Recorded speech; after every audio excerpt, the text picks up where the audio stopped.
Well, thank you so much for that introduction, and it's so wonderful to be here. I want to thank the organizers, Principal Rosemary Evans, AJ Shaw, and Tiffany Gaw. I always love coming back to this school. It's just bursting with energy and brainy creativity, and the intensity with which so many interests are pursued. I hope that stays with you your whole life. And I think it's just a great idea to have a TED Talks here because it really suits what the school's about, as Rosemary said. It's a great way to start conversations about global issues and the challenges of our times. So today I'm going to talk to you about Latin America. You may not know this, but Latin America, this part of the world, Latin America and the Caribbean, is actually one of the Harper government's top priorities. The region is our #3 trade partner after China and the US, and yet we know the place of Latin America in our discourse really doesn't reflect this reality. There isn't one single think tank dedicated to Latin America, although Asia has one which operates with a government endowment fund. This in spite of the fact that there's now 1 million people of Hispanic descent living in Canada from countries all over the region. And until recently, there wasn't even a Canadian journalist posted in Latin America or the Caribbean, so we really don't hear that much about what is going on down there compared to, say, Asia or other parts of the world. I just completed a year-long contract as the president of the Canadian Council for the Americas, which is really Canada's only forum, and it's a small one, small but influential, we like to say, promoting dialogue and trade between Canada and the region. We hosted a number of leaders from Latin America who came to Canada, including the president of Chile and the prime minister of Trinidad, and we had several interesting panel conversations about the issues of the day. And during my career as a journalist, which is what I spent most of my life doing, I did spend a good chunk of my career persuading my editors to send me down to Latin America, and when I was lucky actually getting down there to cover elections and trends. So I've thought a lot about the region and its many challenges. And today I thought, this is my chance to insert Latin America into the discourse and into this evening. And over the years, if there's one singular issue that I think is holding the region back, that's what I'm going to talk about tonight. And you may first think, oh, it's development or inequality or education or weak governance, corrupt institutions. And it is true that those are issues definitely in the region, although all countries are now democratic except for Cuba, and governance has certainly improved along with inequality.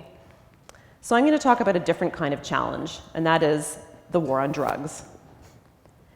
So as you all know, when you think of the world, Latin America can't escape its geographic reality of being located south of Canada and the US. And also the reality is that this is the part of the world where cocaine is grown in Colombia, Peru, and Bolivia. And they happen to sit right underneath the market for this drug, which of course is the United States and Canada. We are the consumers, we are the demand side of the equation. And yet, who has borne the brunt of the so-called war on drugs? The horrific violence associated with efforts to stop the gangsters and cartels from producing, transporting, and selling drugs to our willing market. It's Latin America.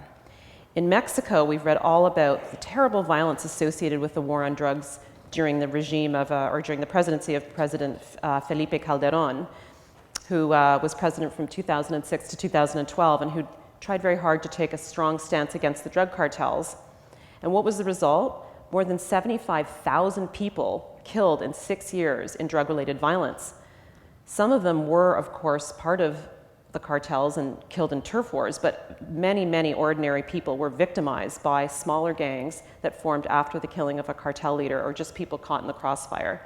Thousands more Mexicans simply just disappeared.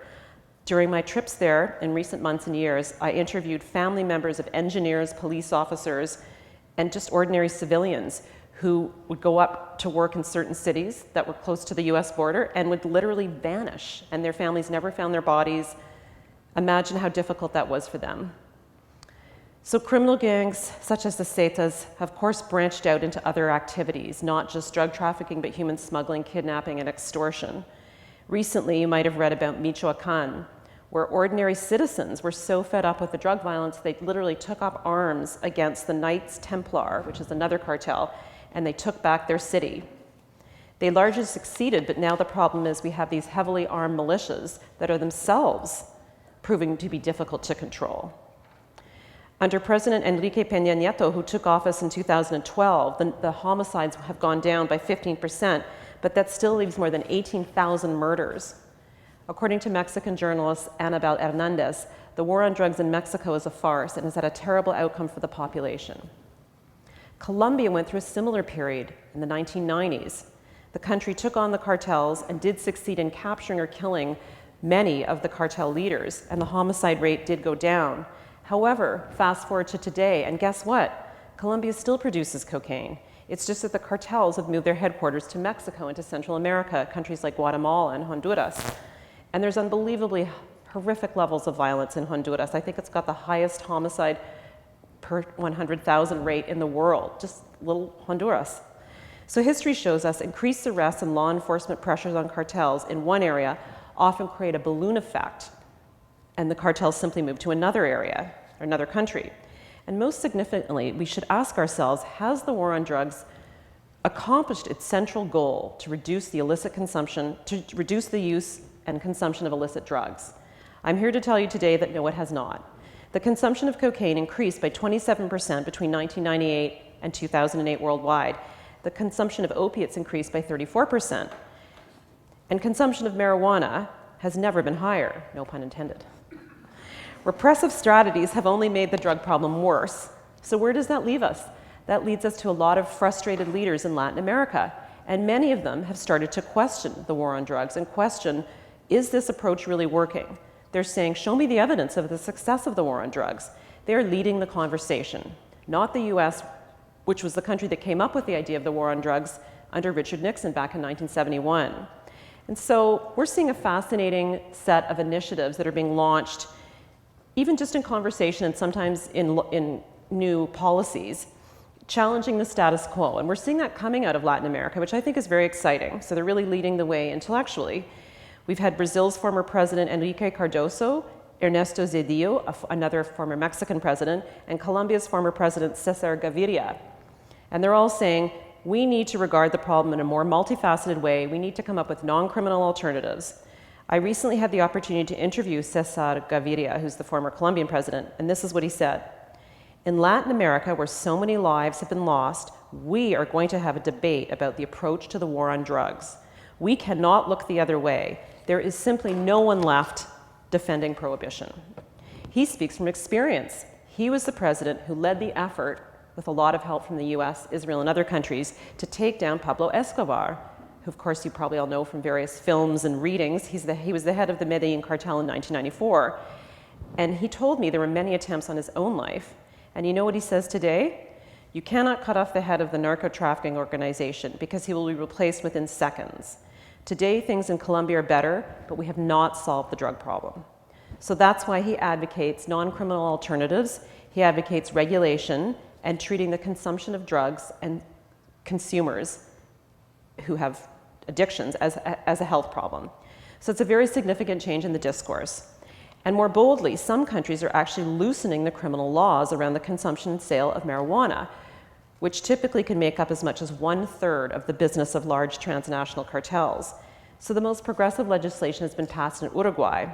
Yes, that's right, the small, prosperous country of 3.5 million that you've probably never read about, or if you have, maybe it's about its meat and its football players, its soccer players. But the president of Uruguay, José Mujica, recently made a very bold move in Uruguay. Now, it's not like they have a huge problem with the cartels, they don't. So he decided to get ahead of the curve, and he decided to put the government, rather than the gangsters and the unregulated dealers, in control of the cannabis market. That makes Uruguay the first country in the world to legalize the production and sale of marijuana. The state sets the price and the rules. So registered residents of Uruguay, sorry, no tourists, can buy up to 1.4 ounces of marijuana per month. They have to be over 18, the prices are fixed by the government, and suppliers cannot advertise. President Mujica has reassured his critics, don't worry, this is not a weed for all country. At the same time, he's investing and designing a new set of legal and bureaucratic tools to improve public health and to study and research the medicinal potential of marijuana. Such a law would have been unimaginable even 5 years ago. And we don't know what sort of difficulties the country will have with its implementation, but it is a very compelling example of this shift in tone that we see in this debate, much of which is coming from Latin America. Leaders are simply no longer willing to accept failure and are fed up with prohibition as the only answer. A few more small signs of change in our backyard. In the United States, you might have read about this recently, Washington and Colorado legalized marijuana, and 20 states have approved its use for medicinal purposes. Their legislatures believe that repressive strategies have only made the problem worse. And of course, we have other examples in Germany, Portugal, and the Netherlands, where the use of marijuana has been decriminalized, or at least liberalized. So what about here in Canada? What's happening in our country? Well, Prime Minister Stephen Harper brought in mandatory minimums for minor drug offenses, so he's going in totally the opposite direction. Justin Trudeau, leader of the Liberal Party, has a bit of a different view. He said that Canada should watch what other more reform-minded countries are doing and learn from their best practices. And recently he was quoted saying, "What matters now is ending a prohibition that costs law enforcement $500 million a year and has left 475,000 Canadians with criminal records since 2006. The fact of the matter is our current approach is not working. The first one, it's not protecting our children from the negative impacts of marijuana. Because if you look at statistics, Canada actually has a very high rate of cannabis use among children and youth. What does this mean? It means if we're concerned about these high rates, we should ask, what can we do better to tackle this issue? And prohibition may not be the answer. Polls show that Canadians are actually ready for a change. Last year, 68% of Canadians told Angus Reid that the war on drugs is a failure, and nationally, 57% said they favored legalizing marijuana. Of course, there's always going to be critics, and rightly so, and concerns. For instance, is it a gateway drug to other addiction issues?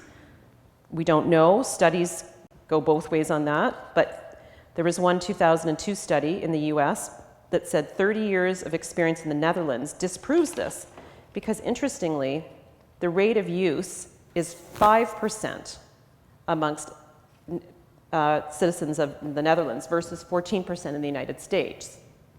So I think it's time to open up our eyes to the reality that we need to consider new approaches. Each country will have its own way of doing it, but we at least need to go forward boldly and think of it in a different way. The global drug problem can no longer be viewed as a war to be won. And indicators of success should not be the number of arrests of small-time users, but a reduction in the corruption generated by drug markets, drug dependence, and overdose deaths. Just remember, no one ever died of a marijuana overdose, but so many have died at the hands of drug traffickers. And I think it's also exciting to me that we can look to Latin America for a change in discourse, some interesting leadership, and after 50 years of the failed war on drugs, it's time for today's leaders to have the courage to think differently. The old rhetoric has only enriched a criminal underclass and caused great harm. Thank you so much for listening.